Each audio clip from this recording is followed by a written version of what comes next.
Today VLB Janayamal College of Arts and Science organized Science Expo Yuva Viva, where 40 schools, 1,500 students participated. Every model, every exhibit எல்லாமே வந்து ஒரு கான்செப்டாக அழகாக பண்ணியிருக்காங்க. அது நம்ம இது பூகம்பம் வந்தால் எப்படி சென்ஸ் பண்ணுறது, எப்படி மக்களை சேவ் பண்ணுறது, எவாக்குவேட் பண்ணுறது, அது ஒரு அருமையான மாடல் பண்ணியிருக்காங்க. அதே மாதிரி பார்த்திங்கன்னா சோலார் எனர்ஜி யூஸ் பண்ணி எப்படி அதை வந்து சஸ்டைனபிள் ஹவுஸ் பண்ணுறது. அதே மாதிரி ஹியூமனாய்ட் ரோபோட் இண்டஸ்ட்ரியில் வந்து ஒரு லிஃப்டிங், ஈவன் ஒரு கன்ஸ்ட்ரக்ஷன், ஈவன் ஃபார் அதர் நிறைய ஈவன் சர்ஜரி அந்த அளவுக்குலாம் பிளான் பண்ணி பண்ணியிருக்காங்க. One of the best expo what I have seen, thanks to the VLB Janayamal, and also all students are one way or other way they are all having talent. Only thing some aspect சில aspect வந்து அவங்க improve பண்ணாங்கன்னா அடுத்ததில் வந்து நல்லா பண்ண முடியும். But by general வந்து எல்லாருமே கான்செப்ட் தெரிஞ்சிருக்காங்க. எல்லாருமே ஒரு ஃபியூச்சரில் எப்படி எதிர்காலம் எப்படி இருக்குன்னு பேஸ் பண்ணி அவங்க தீம்ஸ் எல்லாம் செட் பண்ணியிருக்காங்க.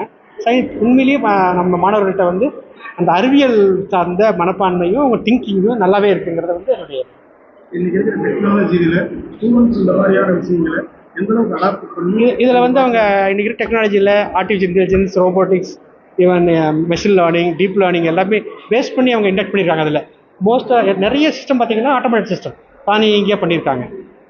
அதனால என்ன தெரியுதுன்னா அவங்க எல்லாம் அப்டேட்டாக இருக்காங்க மாணவர்கள்.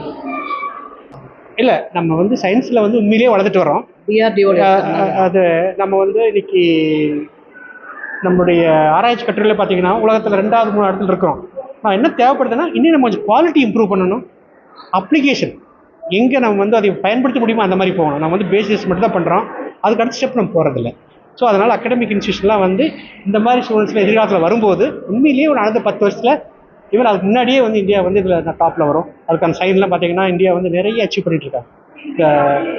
இதில் பார்த்தீங்கன்னா இஸ்ரோ வான்வெளியில், இதில் இராணுவத்தில், ராணுவ ஆராய்ச்சியில் எல்லாத்துலேயுமே அதாவது எஸ்பெஷலி நம்ம வந்து இந்தியா இதுனா இது energy, solar conversion of solar and energy, hydrogen energy, clean energy எல்லாத்துலேயுமே நான் வந்து டெஃபினட்டாக அடுத்த 10 வருஷத்துல இந்தியா நல்ல ஒரு மூலைக்கு வரும். அது இல்லை, நான் டிஃபென்ஸில் என்ன நாங்கள் பண்ணுறோன்னா இப்போ நம்முடைய கோவிடில் நம்ம பண்ணல சார். கோவிட்ல வந்து நம்ம சோல்ஜரில் பார்த்தீங்கன்னா ராணுவ வீரர்கள்லாம் சியாச்சினில் -30, ராஜஸ்தானில் 52, 53 டெம்பரேச்சர், நீருக்கு அடியில், வானத்தில் ஆப்ரேட் எக்ஸ்ட்ரீமாக ஒரு என்வரான்மெண்ட் இருக்கும், அதில் ஆப்ரேட் பண்ணுவாங்க. அது பண்ணும்போது அவங்களுக்குலாம் அது மாதிரியான சப்போர்ட், லைஃப் சப்போர்ட் சிஸ்டம் நாங்கள் பண்ணுவோம். இப்போ வந்து ஒரு நீர்மூழ்கி கப்பலில் ஒருத்தர் போகிறாருன்னா ஒரு 300 மீட்டர் கீழே, ஒரு 100 மீட்டர் கீழே அவங்க வந்து செயில் பண்ணும்போது சப்போஸ் ஆக்சிடென்ட்னா அவங்க வாட்டர்லேருந்து மேலே வர அளவுக்கு லைஃப் சப்போர்ட் சிஸ்டம் வேணும். அங்கே வந்து அவங்க சுவாசிக்கணும், அதுக்கான செட்டப்லாம் பண்ணுறோம். இதே மாதிரி இந்த போர் விமானத்தில் போகிறவங்க இதுக்கு நம்ம புவியல் ஃபியூஸ்க்கு எகெயின்ஸ்டில் போவாங்க. அவங்க வந்து ஆன்டி-ஜி சூட்னு சொல்லி பண்ணுவோம். அவருக்கு வந்து அங்கே ஆக்சிஜன் வேணும் ப்ரீத் பண்ணுறதுக்கு. நம்மளாம் 20.8% பண்ணுறோம், அவருக்கு 100% 50,000 அடியில் வேணும். ஸோ அதுக்கான ஆராய்ச்சியில் தான் நாங்கள் பண்ணுறோம். நமக்கு தெரிஞ்ச வேறு நம்ம மேடம் கூட ஒரு ப்ராஜெக்ட் எடுத்திருக்காங்க. ஃபஸ்ட்டில் நமக்கு என்ன தேவைன்னா அதுக்கு வந்து சென்ஸ் பண்ணணும். நீங்கள் வந்து ஒரு ஃபீல்டில் ஒரு கேஸோ, ஒரு மைக்ரோ ஆர்கானிசமோ, ஒரு பாக்டீரியாவோ, வைரஸோ விட்டுட்டாங்கன்னா ஃபஸ்ட்டில் அது என்னங்கிறத கண்டுபிடிக்கணும்.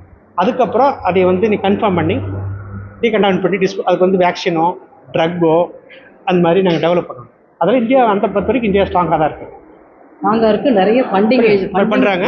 மேடம் கூட ப்ராஜெக்ட் இருக்காங்க. மேடத்துக்கு அதை பற்றி ஒரு வார்த்தை கேட்டுக்கலாம்னா அவங்க ப்ராஜெக்ட் ரன் பண்ணிட்டு இருக்காங்க. Botulism based. Miss doctor Brinda, I am the director of academics and research in VLB Janayamal College of Arts and Science. இந்த கல்லூரியில் பார்த்தீங்கன்னா உங்களுக்கு அந்த ஈவெண்ட்ஸ் வந்து சமூக சார்ந்த ஈவெண்ட்ஸ், கம்யூனிட்டி பேஸ்ட் ஈவெண்ட்ஸ் எல்லாம் நிறைய இங்கே பண்ணிகிட்டு இருக்காங்க. அதில் ஆராய்ச்சி அப்படின்னு பார்க்கும்போது நிறைய ப்ராஜெக்ட்ஸ்க்கு இங்கே வந்து ஹெல்ப் பண்ணிகிட்ருக்கோம். அந்த வகையில் பார்த்தீங்கன்னா நானே வந்து DRDOவில் இப்போ சார் டாக்டர் கதிர்வேல் சார் இப்போ இங்கே வந்திருக்காருன்னா அவர் மூலியமாகவும் எனக்கு ஒரு ப்ராஜெக்ட் ஒரு 80 lakhsக்கு சேங்ஷன் ஆகிருக்கு. அது சார் சொன்ன மாதிரி அந்த டாக்ஸினை ஐசோலேட் பண்ணி அதை ஐடென்டிஃபை பண்ணி ஏரில், சாயிலில், வாட்டரில் ஐடென்டிஃபை பண்ணி அது எந்த அளவுக்கு வந்து அதை டிடெக்ட் பண்ணி மெஷின் வச்சு டிடெக்ட் பண்ணி நேனோ வச்சு டிடெக்ட் பண்ணி அதை வந்து அவங்களுக்கு யூஸ் ஆகிற மாதிரி பயன்படுற மாதிரி நாங்கள் பண்ணிகிட்ருக்கோம். சொல்லுங்கள் சார். லேட்டஸ்ட் டெக்னாலஜி அது எஸ்பெஷலி நிறைய சயின்ஸ் அண்ட் டெக்னாலஜி நிறைய ஸ்கீம்ஸ் ஃபண்ட்ஸ் கொடுக்குது. பட் இந்த டிஃபென்ஸ் DRDO வந்து எக்ஸலண்ட்டாக they are supporting all the research faculties so that we are also uplifting the science and technology.